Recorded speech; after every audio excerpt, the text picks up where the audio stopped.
The Holy Gospel according to St. John, the 20th chapter. Glory to you, O Lord. When it was evening on that day, the first day of the week, and the doors of the house where the disciples had met were locked for fear of the Jews, Jesus came and stood among them and said, "Peace be with you." After he said this, he showed them his hands and his side.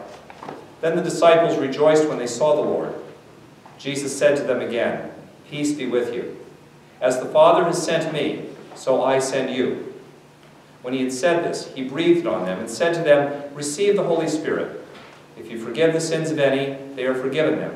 If you retain the sins of any, they are retained." But Thomas, who was called the twin, one of the 12, was not with them when Jesus came. So the other disciples told him, "We have seen the Lord." But he said to them, "Unless I see the mark of the nails in his hands, and put my finger in the mark of the nails, and my hand in his side, I will not believe." A week later, his disciples were again in the house, and Thomas was with them. Although the doors were shut, Jesus came and stood among them and said, "Peace be with you." Then he said to Thomas, "Put your finger here and see my hands. Reach out your hand and put it in my side. Do not doubt, but believe." Thomas answered him, "My Lord and my God." Jesus said to him, "Have you believed because you have seen me? Blessed are those who have not seen and yet have come to believe." Now Jesus did many other signs in the presence of his disciples, which are not written in this book. But these are written, so that you may come to believe that Jesus is the Messiah, the Son of God, and that through believing you may have life in his name. The Gospel of the Lord.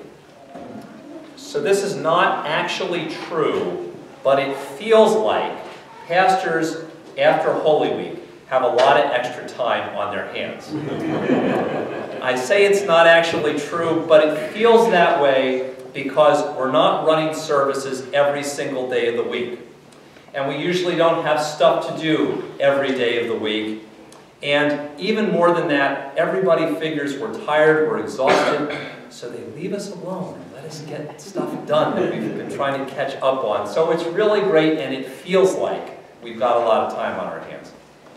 And it also feels to me, when I read the stories of Jesus right after the resurrection, like Jesus had a lot of time on his hands as well. Because after all, in his risen new life, Jesus is no longer having to worry about dodging all of the people who were trying to kill him. He was not constantly with his disciples trying to settle their disputes. And even better, the risen Jesus seems unbound by time and space, so he can even go into a room without even having to open the door. It's great. He must have lots of time on his hands, which makes me wonder, why did it take Jesus a whole week to show himself to Thomas? You know, Jesus shows up in the first part of today's gospel reading to show himself to his disciples in this locked room on the evening of Easter. And he says, you know, "See my hands, see my side," and everybody believes, but Thomas isn't there. Now, we give Thomas a hard time for not being present. How come Thomas wasn't there? But probably the reason that Thomas wasn't there was he was probably the only one of the group who was brave enough to walk outside the house to go and get groceries and stuff that the disciples needed. Because while the disciples were a little unclear on whether or not Jesus was alive again, they knew that the people who killed Jesus were absolutely alive, and they were out looking for him. So nobody, if they were smart, left the house. They stayed locked up there, but Thomas, probably either because he was brave or drew the short straw, he was the guy that got to go out and do all these things. So for whatever reason, Thomas wasn't there. But why ever he wasn't there and wherever he had been, it just seems to me like Jesus, because he's unbound by time and space, could have found him wherever he was and simply gone, "Hey, Thomas, see, it's me. Look, see my hands, see my side, I'm alive. Problem solved," right? I mean, it seems like that. Or maybe that wouldn't have solved the problem. Maybe Jesus didn't wait to show himself to Thomas because he didn't have enough time. Maybe the reason was that Jesus wanted to show himself to Thomas in the context of the community of all the other disciples. Maybe it was that Jesus intentionally waited until Thomas was back with the group because there was something about experiencing the resurrection that needed to happen not just as an individual experience, but as a community experience. Maybe the whole community needed to experience Jesus. Because you see, the thing that happened when Jesus died was that the disciples lost two key relationships. In Jesus, they had come to really experience a closeness and a relationship with God. And when Jesus died, it felt like, anyway to them, their relationship with God had been destroyed. But even more than that, maybe, their relationship with one another had also fallen apart. These were a bunch of people who were very diverse. Jesus had gathered them together, called them to be a community, given them a mission, but they were people who, if they saw each other on the street, probably would never have talked to each other. There were people who were zealots. They were rebels. There were people who were tax collectors. They were collaborators. These people would never have associated with each other except because of Jesus. And now that Jesus was gone, the glue that held them together fell apart. And they may have still all been locked in the same room together, but they had fallen apart. They didn't know who they were anymore. They didn't know how they were going to move forward in the future.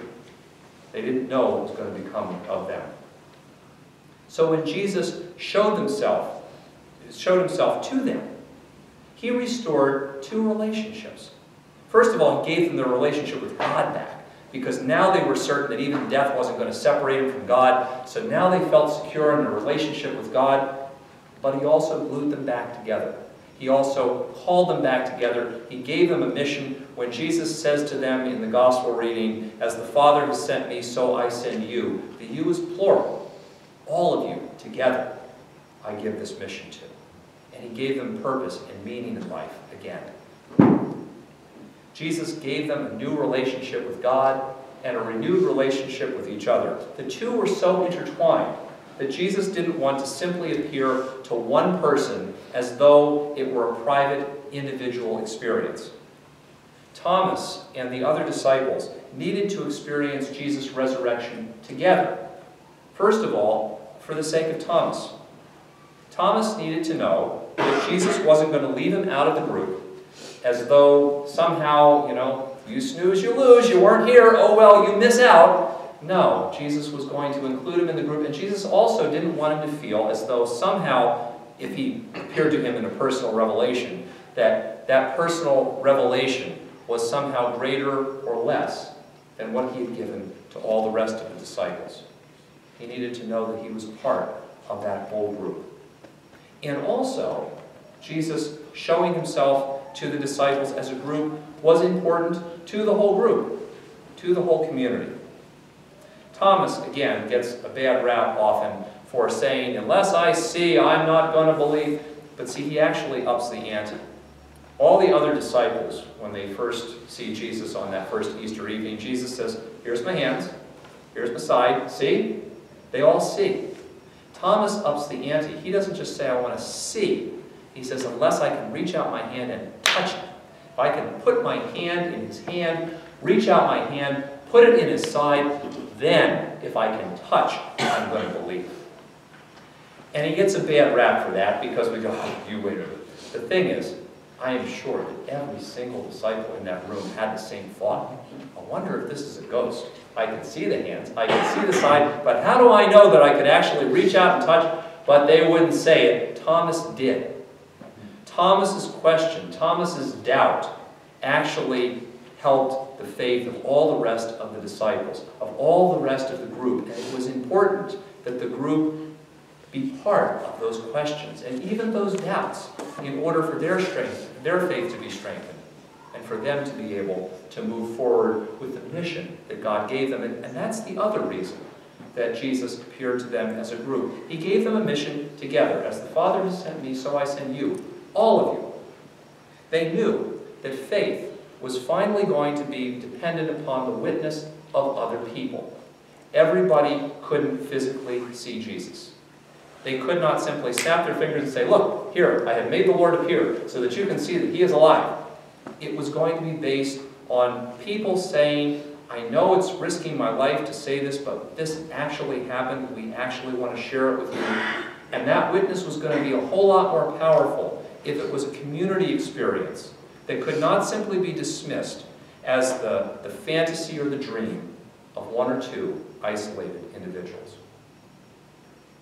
So as we continue to celebrate Easter in these next 50 days, I think the story of Thomas is an important story for us to all remember as well. And here's why. For so many Christians, we get really hung up on kind of having a personal relationship with Jesus, a personal experience of God in our lives. And that's a good thing. And each one of the disciples, those first disciples, they all had a personal relationship with Jesus. Also, they also had an individual experience with God. But it didn't stop there. That was not the whole of their life. They also had a communal experience. They also understood themselves to be brought together as a community of Jesus. So whatever we may feel that our individual experience of God is or isn't, it's also important for us that our relationship with Jesus and our experience of Jesus not become private. Instead, Jesus calls all of us to also experience Him in community and to be part of Christian community for the sake of each one of us personally. Because like Thomas, each one of us is going to eventually find it hard to believe, to keep on believing, and to live our faith if we try to do it all by ourselves. But being part of the community is not just something we do when we're a little bit weak in faith and need a little extra nourishment. It's something we also are called to do by Jesus as part of a community.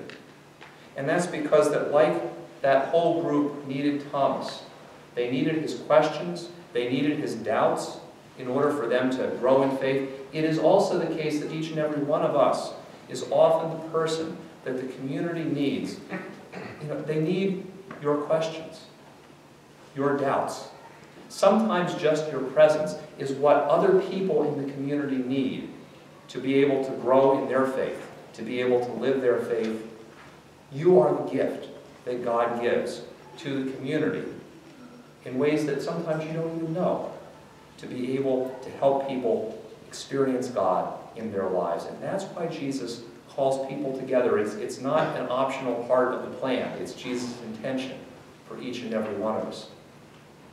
And that's also the case because Jesus wants all of us together to be part of the mission of sharing His new life with the world. Jesus called the whole community of His first disciples to be witnesses of the resurrection, and surely that meant that each one of them had an individual job to do. But He also knew that, and they did also, that they could not do this alone, that the witness they were going to do together far outweighed anything any of them could do individually. And that's also Jesus' intention for each one of us, and why it's important that church is never simply a place we come for individual spiritual nourishment.